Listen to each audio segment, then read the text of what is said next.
So hello students, welcome back again. You are watching Concept Zone. So today we will start a new topic or class 8 which is consumption and clean.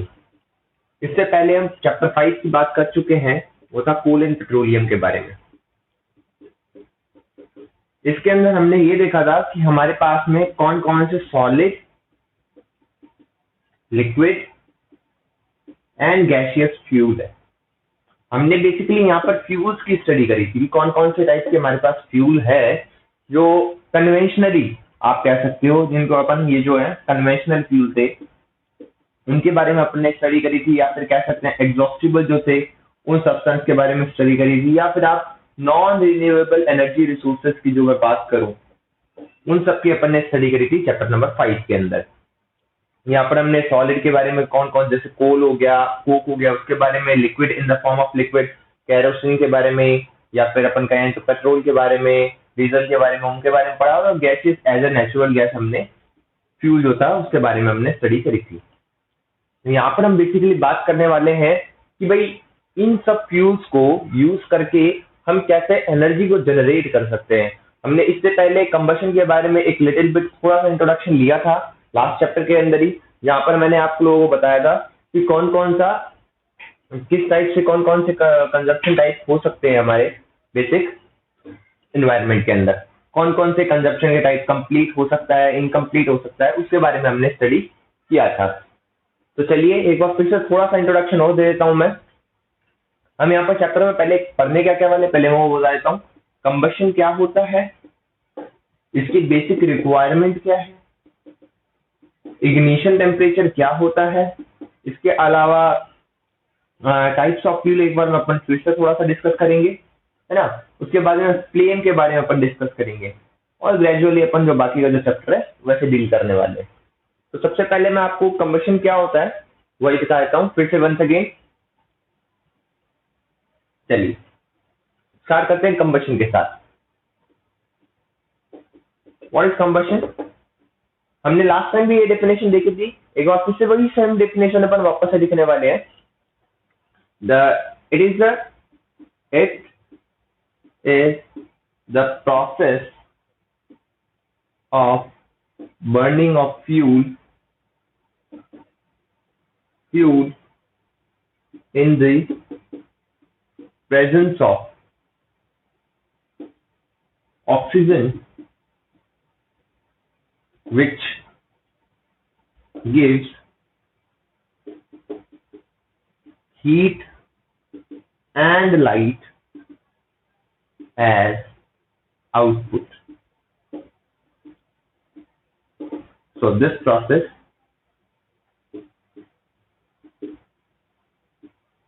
is known as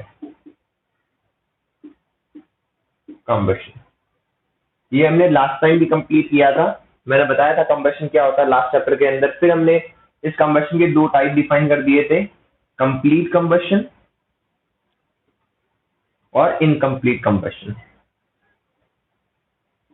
किया था। I hope आप लोगों को थोड़ा बहुत याद होगा कि हमने इनकम्प्लीट और कंप्लीट कंबशन के बारे में बात किया था। तो आप इस डेफिनेशन को पोस्ट करके वीडियो एक बार उतार लीजिए। चलिए, तो कंप्लीट कंबशन एक बार क्या होता है और इनकम्प्लीट कंबशन क्या होता है उसके बारे में डिस्कस अपन थोड़ा सा बाद में करेंगे। पहले अपन बेसिक रिक्वायरमेंट ऑफ कंबशन के बारे में थोड़ी सी बात कर लेते हैं। बेसिक रिक्वायरमेंट ऑफ कंबशन मतलब कंटिन्यूस कंबशन से बेटर ऑप्शन रहेगा कंटिन्यूस कंबशन कर लें आपसे। कंटिन्यूस कंबशन के लिए बेसिक रिक्वायरमेंट क्या क्या है वो हम देखेंगे इस टॉपिक में। ये आपका टॉपिक नंबर 2 है, ठीक है। चलिए इसमें देखते हैं क्या क्या है। एक में वो कुछ जलाने के लिए, अगर कंबशन का मतलब जलाने जो है basic burning of fuel in the presence of oxygen. तो बर्निंग ऑफ फ्यूल के लिए क्या क्या चाहिए, बेसिक रिक्वायरमेंट। पहला बताऊं, पहली चीज तो कुछ फ्यूल तो चाहिए ना, जलाओगे क्या, कुछ होना तो चाहिए जलाने के लिए। पहली रिक्वायरमेंट तो यही है कि आपको कुछ चाहिए जलाने के लिए, which is known as fuel. Second one is more important, oxygen. क्या in the absence of oxygen कुछ जल सकता है? Not at all possible. Third one, ये बहुत ज्यादा इंपॉर्टेंट है, इग्निशन टेम्परेचर। अब ये टेम्परेचर क्या है डिस्कस करेंगे धीरे धीरे थोड़ा थोड़ा। चलिए सबसे पहले रिक्वायरमेंट पर ही आते हैं, fuel. What is fuel? What is fuel? Which can burn and release some energy in the form of heat and light. ये अपन कह सकते हैं फ्यूल क्या है। फ्यूल कुछ ऐसा सब्सटेंस है जो कंबशन परफॉर्म कर सके in the presence of oxygen and can produce heat and light energy, है ना। तो उसे अपन फ्यूल कहेंगे। तो फ्यूल तीन तरीके के हो सकते हैं, है ना। आप एक बार फ्यूल की डेफिनेशन एक बार फिर से सुन ले। Fuel is the substance which can perform combustion. मैं लिख देता हूं आपको, fuel is the substance which can perform combustion and can generate heat and light as output, है ना। आउटपुट लिखा है ये। फ्यूल तीन तरीके के हो सकते हैं, है ना। फ्यूल तीन तरीके के हो सकते हैं, सॉलिड, लिक्विड और गैसियस, है ना। सॉलिड के अंदर कौन कौन से एग्जांपल यहीं पर दे दो, क्या क्या हो सकते हैं सॉलिड के अंदर। सॉलिड के अंदर आपका कोल आ सकता है ना, कोक आ सकता है, वुड आ सकता है ना। ऐसे लिक्विड के अंदर एग्जांपल दे दो, पेट्रोल, केरोसिन, डीजल, है ना। These are some example. अगर मैं गैस की बात करूं तो सीएनजी, एलपीजी, मीथेन, इसके अलावा नाइट्रोजन भी एज ए फ्यूल हम यूज करते हैं। तो these are some fuels which are essential for the combustion. तो कंबशन के लिए हमें क्या क्या चाहिए, एक फ्यूल चाहिए सबसे पहले। तो फ्यूल क्या है ये, ठीक है। तो आप पहले इसको भी थोड़ा सा नोट कर लीजिए। चलिए आगे बढ़ते हैं। तो ये था पहला रिक्वायरमेंट कि भाई फ्यूल तो चाहिए चाहिए। अब फ्यूल अगर हमारे पास है, इन तीनों में से ये जो तीन चीजें बताई मैंने, क्या क्या बताया मैंने, पहला बताया फ्यूल, दूसरा बताया ऑक्सीजन और तीसरा बताया मैंने इग्निशन टेम्परेचर। इन तीनों में से अगर एक भी चीज एब्सेंट हुई तो हम कंबशन नहीं कर सकते। अगर इन तीनों में से कोई एक भी एब्सेंट रहा, ये बेसिक रिक्वायरमेंट है, तीन चीजें। क्यों? फ्यूल अगर नहीं होगा तो क्या जलाएंगे, ऑक्सीजन नहीं होगी तो वो जलेगा कैसे, और अगर उस टेम्परेचर तक ही नहीं पहुंचा जिस पर वो जलना स्टार्ट करेगा तो उसे अपन कहते हैं इग्निशन टेम्परेचर। अगर वहां तक ही नहीं पहुंचेगा तो वो जलेगा भी नहीं। इसके बारे में अपन लास्ट में बात करेंगे। ऑक्सीजन, है ना। ऑक्सीजन फ्यूल के बाद में ऑक्सीजन के बारे में बात कर लेते हैं। ऑक्सीजन क्या है, it is the helpful gas for combustion, है ना। अब देखो मैं यहीं पर आपको टाइप्स ऑफ कंबशन यहीं पे चलो डिफाइन कर देता हूं। दो तरह के होते हैं, एक कंप्लीट कंबशन, डेफिनेशन अपन बाद में देख लेंगे, और दूसरा है incomplete combustion. On the behalf of supply of oxygen, यहीं पे लिख देता हूं मैं, on the behalf of oxygen combustion has two types, है ना। टू टाइप्स, कौन कौन से टाइप्स, कंप्लीट और incomplete. On the behalf of oxygen combustion has two types, first one is complete combustion, second one is incomplete combustion. चलिए अब बात करते हैं ignition temperature. It's two important topic, please इसे नोट कर लीजिए पहले। चलिए तो ये सबसे ज्यादा इंपॉर्टेंट टॉपिक है, डायरेक्टली इसके ऊपर क्वेश्चन पूछे जाते हैं एग्जाम के अंदर कि इग्निशन टेम्परेचर क्या होता है, इसकी इंपॉर्टेंस क्या है। अगर मान लीजिए इग्निशन टेम्परेचर तक नहीं पहुंचता है तो क्या होगा, पहुंच जाए तो क्या होगा, ऐसे कुछ क्वेश्चन आते हैं। चलिए इग्निशन टेम्परेचर देखते हैं पहले। ignition temperature. It is the minimum temperature or point of temperature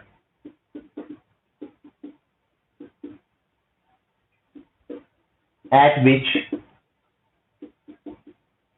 the substance अब क्या होगा, फ्यूल ही होगा, जो भी जलता है उसे फ्यूल ही कहते हैं, फ्यूल स्टार्ट बर्निंग।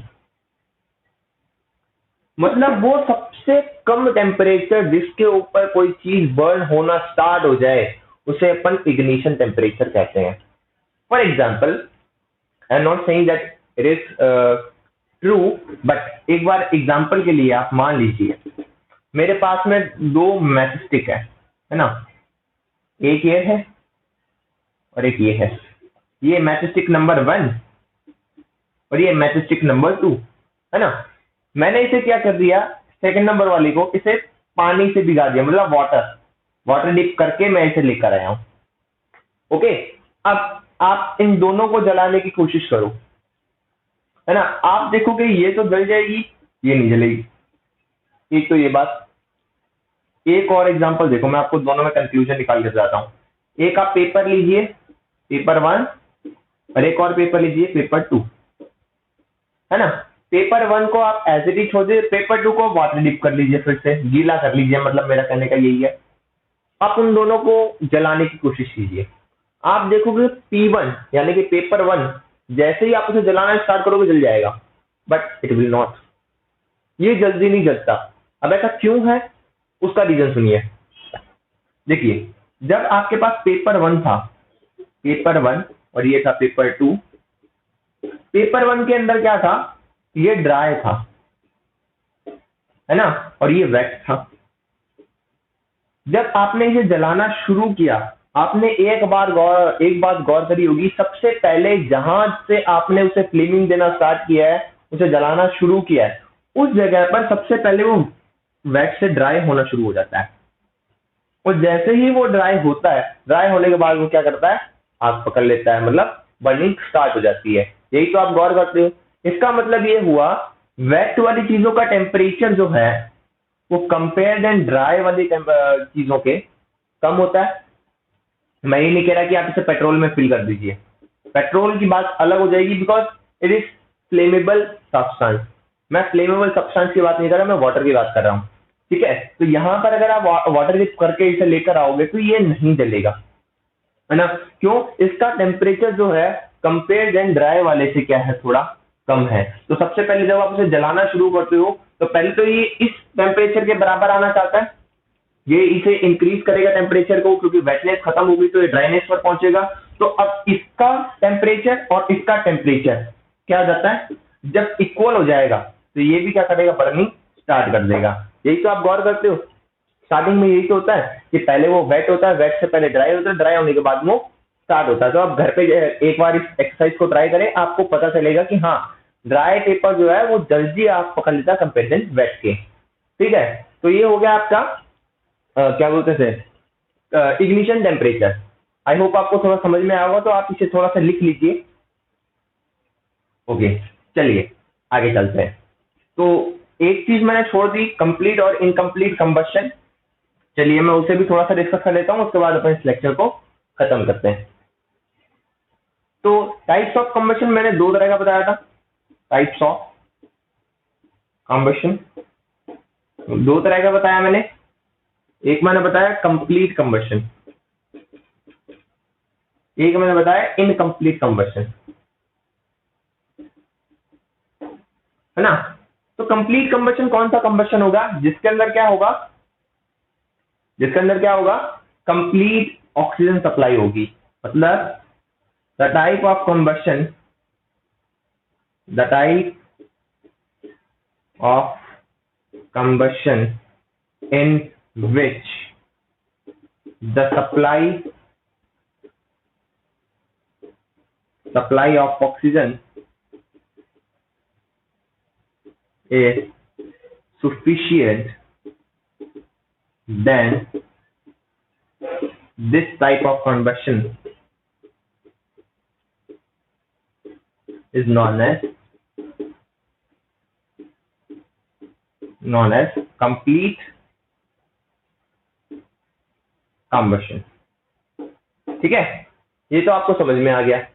यहीं पर सेम डेफिनेशन लिख लें प्लीज, और यहाँ पे sufficient की जगह insufficient कर लीजिएगा, है ना। insufficient लिख लीजिएगा और बाकी सब सेम है, complete की जगह incomplete कर लीजिएगा।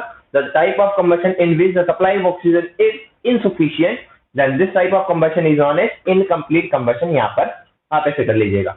चलिए, तो complete combustion की रिएक्शन क्या होगी? C मतलब कोई भी कार्बन होगा, कार्बन मटेरियल जो भी फ्यूज जो भी होता है वो कार्बन मटेरियल के साथ ही होता है ना, कार्बन मटेरियल ही जलता है। C+O2 हमें क्या मिलेगा? CO2, है ना। आपको पता है ऑक्सीजन के साथ में रिएक्शन करने के बाद जब भी कोई बर्निंग प्रोसेस कंप्लीट होती है उसके अंदर CO2 release as a byproduct जरूर होती है।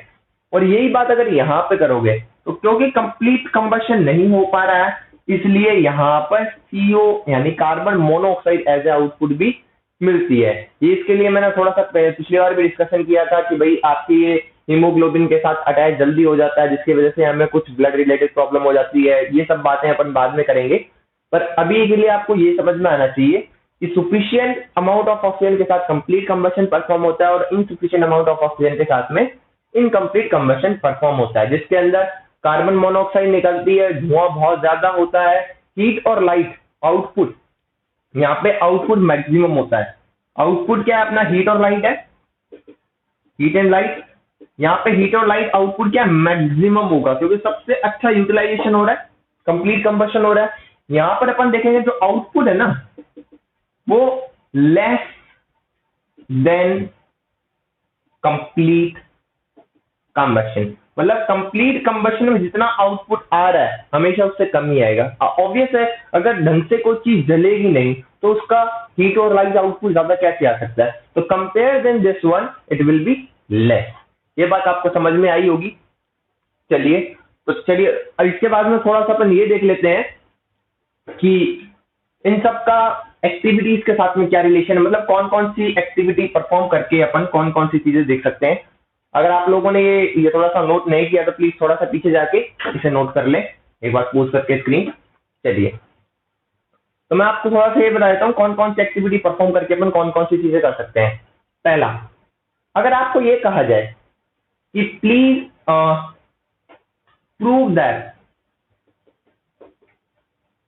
The oxygen is required for combustion, आपको अगर ये पूछ लिया जाए कि भाई prove that the oxygen is required for combustion, ऐसा कोई क्वेश्चन आ गया है कि ऑक्सीजन रिक्वायर्ड है, हमें जरूरत है, एसेंशियल है कंबशन के लिए, तो आप इस चीज को एक्टिविटी के साथ कैसे परफॉर्म करोगे? एक्टिविटी या फिर एक्सपेरिमेंट। तो आप क्या कर सकते हो कि एक मोमबत्ती ले लें, ठीक है, मोमबत्ती ले लें, आप इसे जलाएं। फर्स्ट केस, ये केस 1 करें। सेम मोमबत्ती ले लें, है ना, इसके ऊपर आप क्या कर दें, एक ग्लास रख दें और इसी मोमबत्ती को, ये ग्लास रखी हुई मोमबत्ती को कुछ देर बाद ऑब्जर्व करिए। आप देखोगे कि ये जो लो है वो बंद हो गई है, मतलब बुझ गई है, स्टॉप्स बर्निंग। ये केस 1 था, ये केस 2 है, ये केस 3 है। आप देखोगे ये पहले स्टार्टिंग के अंदर ये आराम से जल रही थी, सेकंड में आपने इसके ऊपर ग्लास रखा, ये ठीक ठाक जल रही थी, कुछ देर बाद में ये जलना बंद हो जाती है। तो आप देखते हो कि इसके अंदर की ऑक्सीजन जो है वो खत्म हो, जब तक इसके अंदर ऑक्सीजन फिल थी, ये ऑक्सीजन इसके अंदर थी, तब तक ये जल रही थी। उसके बाद में क्या हुआ, जैसे ही सप्लाई ऑफ ऑक्सीजन, मतलब ये अंदर की ऑक्सीजन खत्म हो गई, CO2 में कन्वर्ट हो गई, ये बर्निंग ऑफ हो गई। Then we can say that कि भाई oxygen requirement is too essential for combustion और कंटिन्यूअस कंबशन। मैं कहूंगा कंबशन तो इसमें भी हो रहा था, लेकिन कंटिन्यूअस कंबशन नहीं हो पाएगा। एक तो ये क्वेश्चन हो गया। दूसरा क्वेश्चन अगर आपको कोई पूछ ले, what is the requirement of ignition temperature. Ignition temperature के बारे में अगर कोई आपको बोल दे कि भैया आप परफॉर्म करके बताओ कि इग्निशन टेम्परेचर बहुत ज्यादा इंपॉर्टेंट है, या फिर कौन सा वो टेम्परेचर होता है जिसके ऊपर कंबशन स्टार्ट हो जाता है, ऐसा कुछ अगर आपको पूछ लिया जाए, तो आप क्या कहो कि भाई एक काम कीजिए, आप 2 पेपर ले लो, पेपर 1 जो अभी मैंने एक्टिविटी बताई, पेपर 2 ले लो, है ना। इसका टेम्परेचर, अब इसको गीला कर दोगे तो ये वेट हो जाएगा, इसका टेम्परेचर इससे कम हो जाएगा, सबसे पहले ये उस ड्राइनेस तक पहुंचेगा, उसके बाद में आप ये कह सकते हो कि भाई टेम्परेचर इक्वल हो गया, अभी जलना स्टार्ट कर देगा। तो ये कुछ एक्टिविटीज थी जो आपको परफॉर्म करनी होती है, जिससे आप ये मतलब प्रूफ कर सकते हो कि हाँ इग्निशन टेम्परेचर क्या रिक्वायरमेंट है, मतलब कंप्लीट कंबशन के लिए, कंटिन्यूस कंबशन के लिए। तो और ऑक्सीजन की क्या रिक्वायरमेंट है, फ्यूल्स क्या होते हैं, कितने टाइप्स के होते हैं, इनका किससे हमें आउटपुट सबसे ज्यादा मैक्सिमम मिलता है, किससे कम मिलता है। तो ये कुछ बातें थी जो इस हमने इस लेक्चर के अंदर कंप्लीट करी है। नेक्स्ट चैप्टर के सॉरी नेक्स्ट टॉपिक के अंदर इसके आगे से अपन कंटिन्यू करेंगे। तो अभी के लिए मैं आपको असाइनमेंट इसी वीडियो के साथ में अटैच करके भेज रहा हूँ, आप प्लीज इसे असाइनमेंट को कंप्लीट करें, अदरवाइज हम इतना जो मेहनत कर रहे हैं वो बहुत ही ज्यादा वेस्टेज जाएगा, कोई मतलब नहीं है हमारा इतना मेहनत करने का, आप लोगों के लिए हम मेहनत कर रहे हैं इतना, बट हमें आउटपुट मिल नहीं पा रहा है जितना हम सोच रहे हैं कि आप लोग जितने 50-60 बच्चे हो देख रहे हो वीडियो को, लेकिन उसका वो आउटपुट हमें मिल नहीं पा रहा है। तो हम इतनी अगर मेहनत के साथ अगर पढ़ा रहे हैं आपको, एज ए क्लास वाला एनवायरनमेंट अब अगर आपको प्रोवाइड करवा रहे हैं, तो प्लीज इसे अच्छे से कंप्लीट करें। कुछ बच्चों के मन में ये डाउट है कि ये वापस से होगा नहीं होगा, वापस जब होगा हमारे पास अगर टाइम होगा तो हम इसे वापस से जरूर कंप्लीट करेंगे, लेकिन अगर हमारे पास में कल को टाइम नहीं हुआ तो हम इसको कैसे कंप्लीट कर सकते हैं, आप ये भी सोचिए। तो प्लीज इसको सीरियसली लें, इन क्लासेस को एज ए क्लास, जो आप क्लास के अंदर जैसे पढ़ते हो वैसे 1 घंटे आधे घंटे बैठ के प्लीज पढ़ें, इन्हें कंप्लीट करें, अच्छे से नोट्स बनाएं, जैसे मैं पढ़ाता हूँ बस वैसे ही आप पढ़ने की कोशिश करें और अपनी लैंग्वेज में लिखने की कोशिश करें थोड़ा। इससे क्या होगा, आपको आंसर राइटिंग के अंदर बहुत ज्यादा हेल्प होगी। जहां से उसके जो रिसोर्सेज अवेलेबल नहीं हो पा रहे हैं, प्लीज आप मुझसे कांटेक्ट करें, हमारे जो सीनियर्स हैं उनसे कांटेक्ट करें, वो आपको जरूर हेल्प करेंगे इस मामले में कि कोई रिसोर्स है जो आपको अवेलेबल नहीं हो पा रहा है, फॉर एग्जाम्पल कोई टॉपिक है वो आपको समझ नहीं आ रहा है, प्लीज कॉन्टैक्ट अस। हमसे आप ग्रुप में कांटेक्ट कर सकते हो, कमेंट बॉक्स में कमेंट कर दीजिए, मैं वहां से आपको जरूर आंसर करूंगा। मैं नहीं, जो हमारी फैकल्टी जो हमारे साथ में एसोसिएटेड है वो जरूर आपको आंसर करेंगी, बट प्लीज थोड़ा सा अवेयर हो जाइए, थोड़ा सा पढ़ने की कोशिश करिए। आप 8th क्लास में आ गए हो, बोर्ड देने वाले हो, अब आप बच्चे नहीं हो, तो सेल्फ डिपेंडेंट बनने की कोशिश करें। आपको इस चीज से फायदा होगा, आपको भी पता चलेगा कि हाँ ऑनलाइन स्टडीज ऐसे की जाती है। तो please be aware with this, and इसी के साथ मैं यहीं पे इसको खत्म करता हूँ। Thank you so much, have a nice day.